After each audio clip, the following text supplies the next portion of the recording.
presentations. We have 4 scheduled this evening. First one is Dave Foley regarding Article 32, the Sewer Grinder Pump Bylaw Amendment. So, see Dave on the screen. I'll just stop right there. He has a presentation which you have in your folders.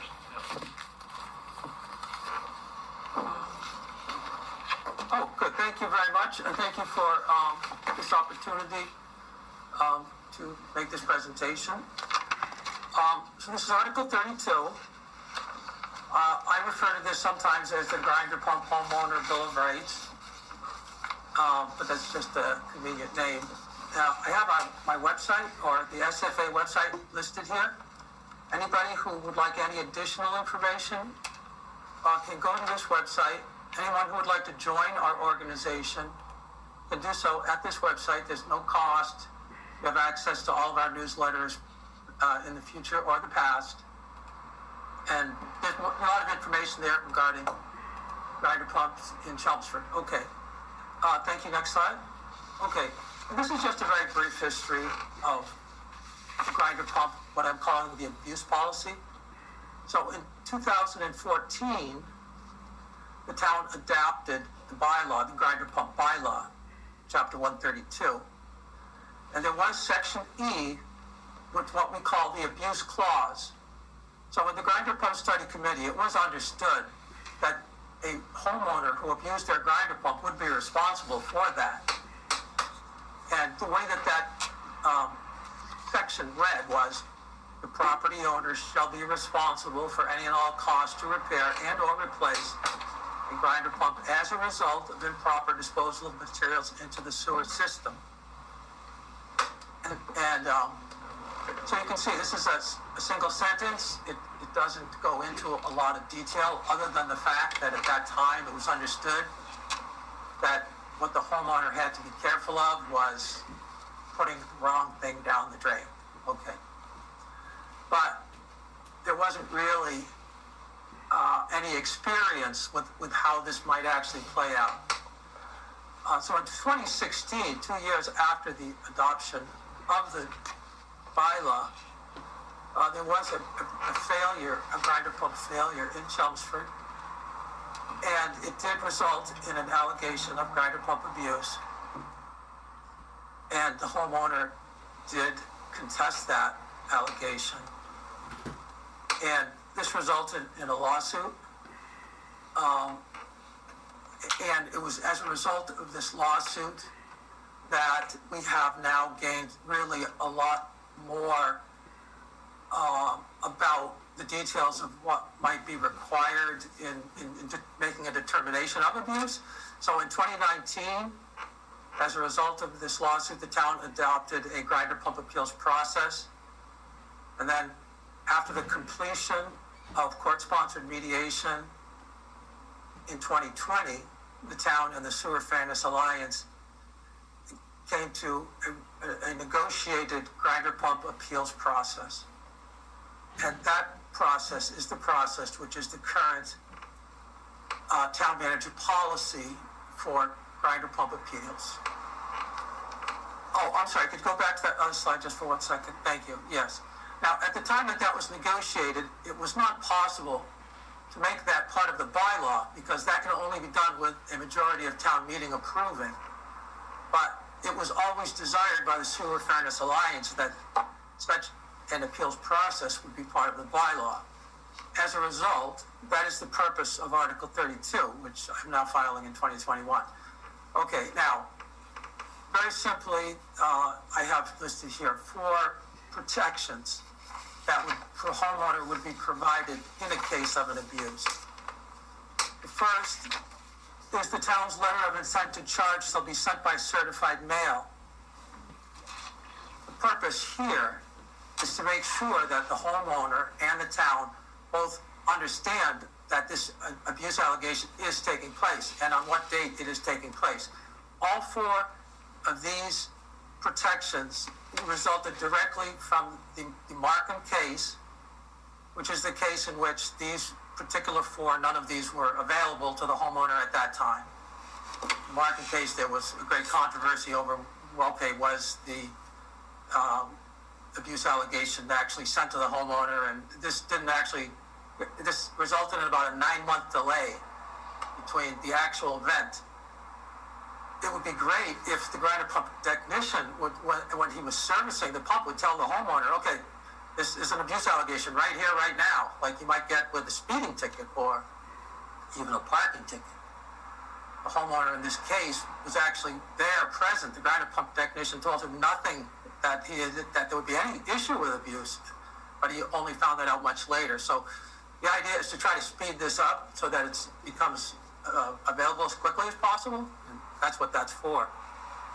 Okay, the second protection, the second protection is that all repair reports shall be provided to the homeowner with the letter of intent to charge. The protection here is basically to provide the homeowner with some information that they could use for their defense, and that information would be the repair report. In the Markham case, there's 2 repair reports. There frequently are 2 repair reports because there's an on-site report, and then there's a rebuild report where the actual pump that was removed from the property is rebuilt. In the Markham case, both repair reports were not provided to the homeowner, but they had drastically different information on them. So that's the purpose of that protection. The third protection is that the grinder pump technician shall attend any appeal hearing at no cost to the homeowner. Now, the purpose for this protection would be very similar to if you had got a parking ticket or a speeding ticket, and then you showed up in court and the officer that had charged you with that did not show up. Well, you would not really be charged with anything if they did not show up to explain themselves.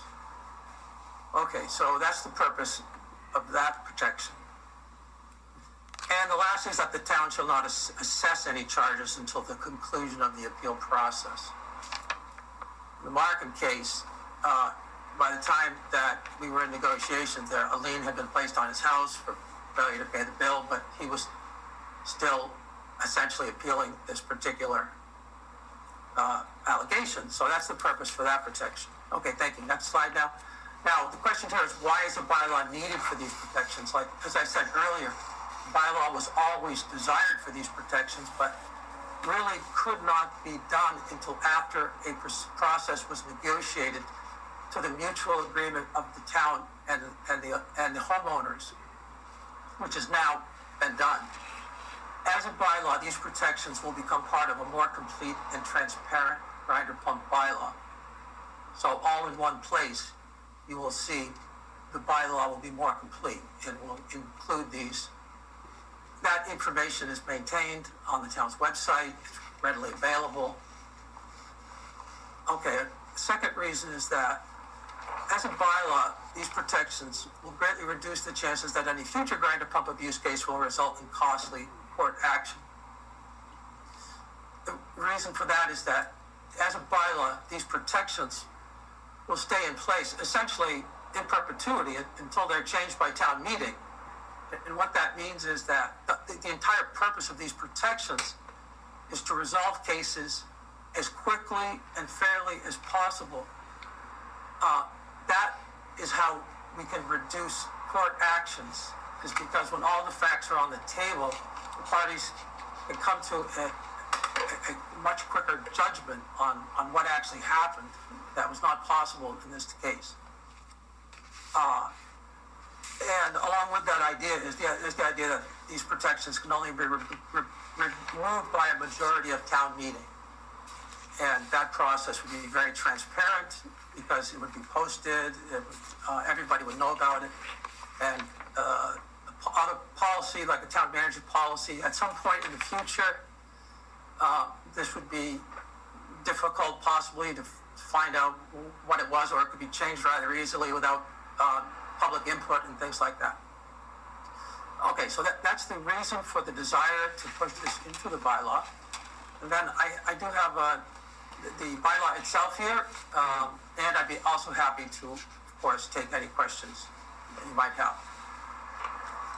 Anyone have any questions? Yeah, I have a question. On this report, the actual technician that did the assessment and repairs is the one that writes the report, correct? Yes. Okay, Yes. Is there anyone else that actually reviews that report? You know, from, from the manufacturer's standpoint to The way determine the if system that's... works, the way the system works is, well, welcome to the board, Mark. Thank you. Yes. And the way the system works is the technician comes on site to do the repair. After he's done, and the repair, in most cases, will result in replacing the on-site pump with a pump that he has available, possibly in his van, or he might have called in. In many cases, that will be a rebuild pump. And after he's completed his work on site, he would then produce the report, and that report would then be sent to the sewer department. The homeowner wouldn't normally get that report immediately because he's not doing it until after he's left the property. The homeowner could certainly request that report, but they typically wouldn't even know that. In many cases, for example, a repair might be done even if the homeowner's not home, because the grinder pump actually is in the backyard and does not require a repair. In many cases, does not require the homeowner to be there. And like when the Amazon guy likes to deliver the package to your door, you might be sitting in your living room, but you got the email that says it's on your doorstep before you even saw the guy walk up. So they don't necessarily want to interact with the homeowner if they don't have to, because it makes their work more easily done. So I'm sorry, does that answer your question? Or? Actually, maybe I didn't frame my question properly. So the technician writes the report, but does anybody else look at that report to, in fact, validate the findings of the technician? One. And the second issue is, that's a one-off. And I'm wondering if anybody else is looking over if there might be a systemic problem with pumps that the technician wouldn't be aware of. Okay. Yeah, so the report is sent to the sewer department, and the way the system works is the sewer department, someone in the sewer department, typically the superintendent, would review the report and look for just exactly what you're talking about. Okay. To determine if there's a pattern, let's say, because he, of course, there'd be more than one technician servicing Chelmsford, but maybe just a couple. And over time, they might prepare about 50 or 60 reports in a year.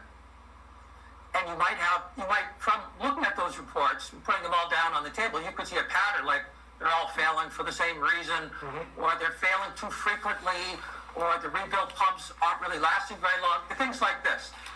That would be the sewer superintendent. And the other thing that he would do would make an abuse determination based on what he sees in the report. The report, for example, could simply come right out and say, this pump failed because of, improper material was found in the grinder pump. And that would be a red flag for, okay, this is an abuse case. So in that case, the sewer superintendent would go through this process. In some way, he would then send a letter to the homeowner saying you're being charged for this repair. So last question, sorry to belabor this, is if there is an individual report, in fact, that was determined that there was abuse, but later on, looking at all the data as an aggregate, somebody sees that there is a pattern of issues with these pumps, and they kind of overturned that because they looked at it and they said they realized maybe they had a metallurgical issue.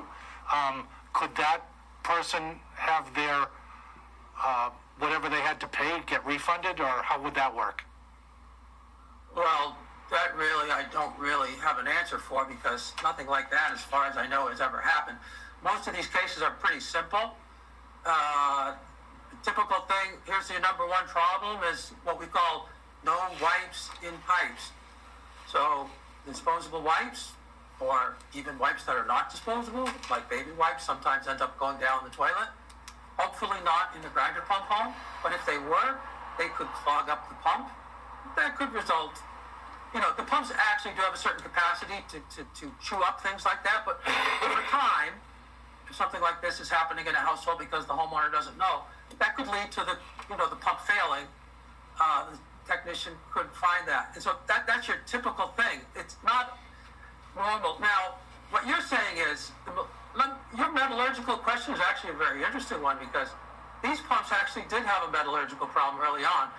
So the way that they sense the level in the tank is actually done by air pressure in the tank, and that sensor is a thin metal diaphragm. And the early model on that metal diaphragm had a problem with corrosion, and the failures, there were a very large number of alarm failures and pump failures as a result of that early on, and there was actually a recall on those. That in Chelmsford was actually pushed by our organization, that there was a little bit of a cover-up from the manufacturer even, because they would like the homeowner to think, oh, okay, there wasn't really a systematic problem here. This was just like a one-off, but you don't actually see that it's a systematic problem unless you start collecting the data over a large group. Like in this case, we have 500 grinder pumps in Chelmsford and 250 in the organization. And during the Grinder Pump Study Committee, and we ran surveys of different failure mechanisms, and we determined, for example, that was one of the failures that we actually. But it sounds like there isn't a remedy for that in that case. Well, you're trying to say, looking back, retrospective, I'm not aware of a remedy process for that. That would be totally, someone would have to come out of the blue and try to create a new. Nobody. I don't think anybody's really that concerned about something like that, but I don't really know. That's an interesting thought, but I don't know the answer. Okay. Yeah. Any other questions? Does anyone not feel prepared to vote? Okay, if not, I'll take a motion. So I'll make a motion to recommend approval of Article 30, or am I saying that right? Mm-hmm. To recommend approval for Article 32. I'll second.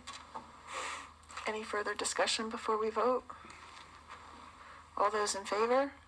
Aye. Aye. 5-0. Good luck, Dave. Okay, thank you very much, and thank you for the quick vote. That was great.